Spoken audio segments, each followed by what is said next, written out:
Bonjour. Fais coucou. Coucou tout le monde.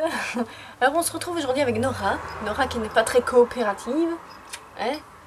Bonjour. On se retrouve aujourd'hui pour une nouvelle vidéo qui... Nora qui me semble assez en lien avec ma chaîne. Donc la vidéo d'aujourd'hui c'est comment gérer son stress. Pour ceux qui viennent de débarquer sur ma chaîne, je vais rapidement expliquer pourquoi cette vidéo est en lien avec ma chaîne. Tout simplement parce que j'ai créé ma chaîne à la base pour partager avec le monde ma peur des chevaux. Donc j'ai fait de l'équithérapie, j'ai filmé les séances mais j'ai dû les supprimer. Donc n'allez pas chercher après, elles ne sont plus sur ma chaîne. Donc voilà, rapidement en gros c'est ce pourquoi j'avais créé ma chaîne. Donc on commence tout de suite. La première question à se poser c'est pourquoi êtes-vous stressé? La première chose, bah oui, c'est la peur. La première chose à laquelle on pense c'est la peur de monter, la peur de tomber, la peur de monter un certain cheval, la peur de la reprise en elle-même, n'importe quelle peur. La deuxième chose c'est un état émotionnel temporaire. Qu'est-ce que je veux dire par là? Un état émotionnel temporaire, ben, vous avez une dispute avec vos parents et du coup vous êtes stressé. Vous allez bientôt passer votre bac pour les français ou votre examen, vous êtes stressé. Je sais pas, votre animal est à la clinique vétérinaire, vous êtes stressé. Ça peut être tout, mais c'est temporaire à chaque fois. Oui, ou ça peut être toute autre chose. Je pense avoir pris les deux causes en général, mais ça peut être toute autre chose. La deuxième question à se poser c'est quand est-ce que vous êtes stressé? Ça peut être pendant le trajet, donc le trajet de chez vous au centre équestre. Vous pouvez être stressé pendant ce moment-là, mais après ne plus l'être. Vous pouvez être stressé sur le cheval, vous pouvez aussi être stressé à côté du cheval. Ou vous pouvez être stressé déjà le jour avant jusqu'au moment d'aller au centre équestre et même encore là-bas vous êtes stressé et pendant la reprise vous êtes stressé. Ça c'est possible aussi. Et la troisième question c'est qu'est-ce que je peux faire pour gérer ce stress? Quelles sont mes solutions? Voilà, quelles sont mes solutions? Alors moi je vous ai mis en gros ce que je fais en général quand je suis stressée. Donc mes astuces ne sont pas forcément les vôtres. Donc si vous en avez d'autres, vous pouvez les mettre en commentaire. Donc la première chose que je fais c'est que je contrôle ma respiration pour qu'elle soit assez calme et si c'est possible faire une pause entre chaque inspiration et expiration. Donc j'aspire, je fais une pause de 5 secondes et puis j'expire. Et vous faites ça jusqu'à temps que vous sentiez le stress descendre. Et ce qu'il faut essayer de faire c'est de respirer avec le ventre. Alors vous allez me dire l'un ne va pas sans l'autre. Effectivement quand on respire notre cage thoracique se gonfle. C'est normal vu que les poumons se gonflent d'air, mais c'est à dire que quand on est adulte, on a plus tendance à respirer avec la cage thoracique qu'avec le ventre. Donc c'est pour ça que c'est très important de respirer avec le ventre. Donc comme j'ai dit, inspiration calme et contrôlée. Ce que vous pouvez faire aussi et que je fais c'est penser à autre chose.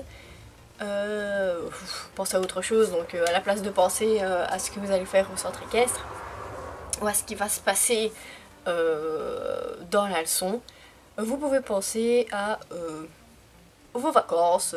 Oh, bah, on est à Noël, c'est ma dernière leçon avant les vacances, je ne pense pas à ma leçon, je pense aux vacances qui vont bientôt arriver, à Noël, à ce que je vais recevoir, machin, bazar. Si vous êtes un peu comme moi, vous allez toujours retomber sur le sujet que vous ne voulez pas auxquelles vous ne voulez pas penser.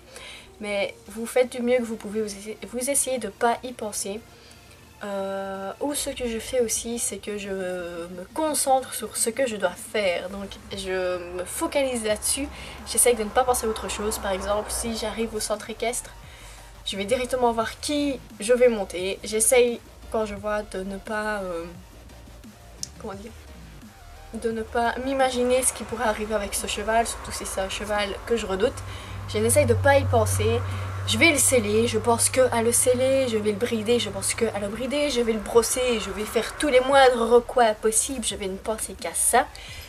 Et pareil, une fois que je serai à cheval, je vais penser que à ce que je dois faire et ne surtout pas anticiper ce que le cheval pourrait faire lui-même que vous ne voudriez pas qu'il fasse. Le français est une langue vraiment compliquée. Pour moi c'est vraiment quelque chose d'absolu, de nécessaire, c'est de rire, parce que le rire est un déstresseur naturel. Je pense que c'est assez connu. Ce qu'il faut faire, c'est rigoler. Maintenant, je vous dis pas de vous forcer à rire, mais faites des blagues, parlez avec votre entourage. Nora, parlez avec les gens qui sont près de vous.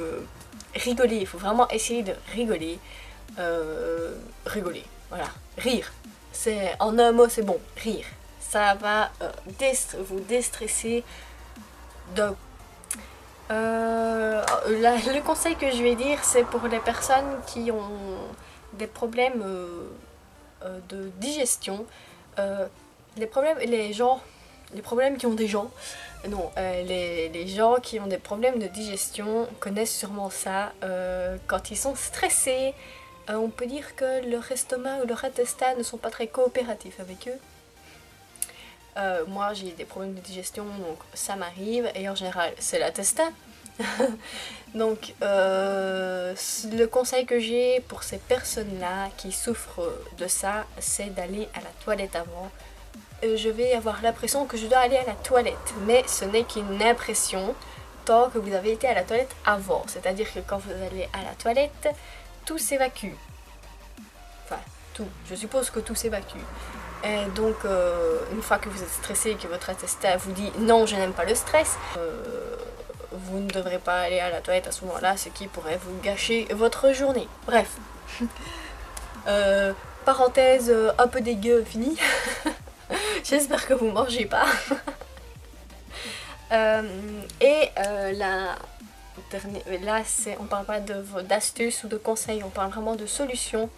Quand vous êtes stressé, que ce n'est pas un état émotionnel temporaire, que vous avez vraiment peur, que ce soit sur le cheval ou à côté du cheval, il faut, je vais pas dire qu'il faut faire, mais je vous conseille de faire une thérapie telle que moi j'ai faite, donc de l'équithérapie.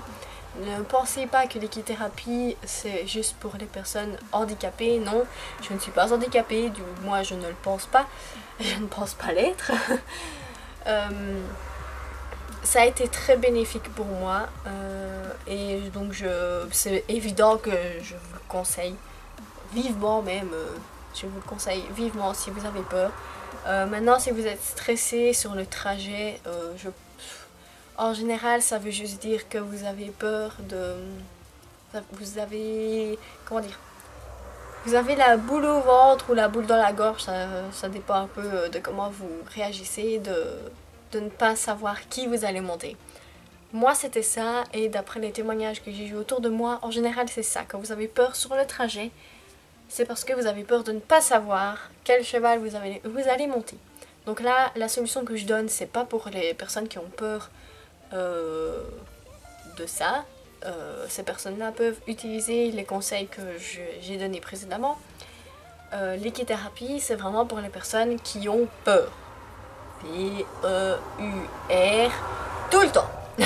Voilà, donc comme j'ai dit, le jour avant, pendant le trajet, à côté du cheval, sur le cheval, enfin bien que moi j'avais pas peur à côté du cheval, j'avais peur sur le cheval, bref. En reprise, quand vous avez peur comme ça, faites de l'équithérapie ou faites quelque chose qui vous aide. Ben voilà, c'est tout pour cette cette censée petite vidéo qui est devenue une très grande vidéo. J'espère que cette vidéo vous aura plu. Alors elle est un peu différente, donc excusez-moi si je ne sais pas encore trop y faire. En plus j'essaie de regarder la caméra mais c'est vraiment difficile. Voilà, j'espère que mes conseils vous aideront. Si vous avez d'autres conseils, bon, je ne vais pas répéter le mot conseil, mais voilà, il n'y a que le mot conseil qui veut dire conseil, bref.